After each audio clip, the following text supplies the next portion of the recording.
Hi guys, thanks for tuning in to another video episode on the Forgotten Weapons Library. I'm Ian.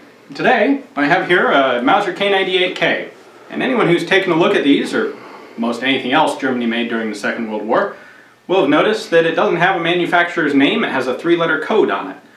Well, Germany used this code system initially in the 1920s to get around some of the Versailles Treaty arms limitations, and then later on in World War II they continued using it in order to obscure where arms were being produced.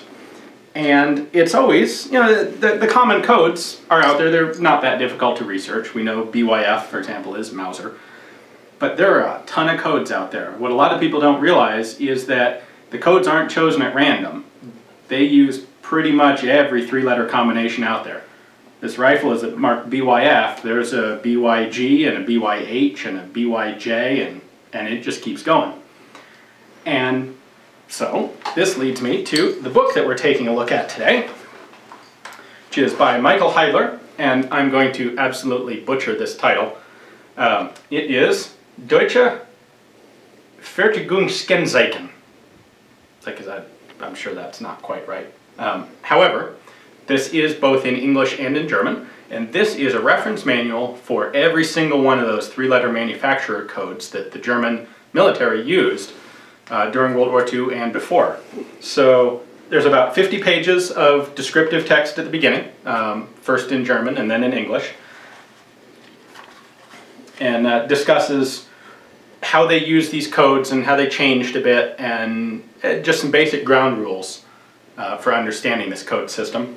And then it goes into all the codes. These are organized first alphabetically by code, and then listing the manufacturing company, and then where they were located. If they were in Germany, they're listed by territory, by federal state, and if they're outside of Germany, they're listed by country.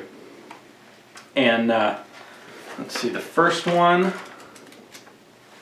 actually it starts with the three-letter numerical codes that came early, and then it starts at AAA and goes all the way through to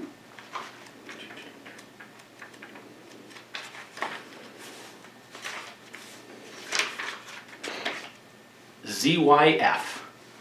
And then we have a section, so first they're organized alphabetically by code, then they're organized alphabetically by company name with the codes listed on the other side. So this is just an outstanding resource for anyone who's seriously into German militaria or firearms, for being able to figure out where some stuff came from, who made it.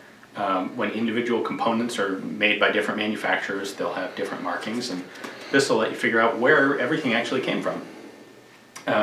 So this is pretty much a self-published book by Mr. Heidler. It is printed by WWII.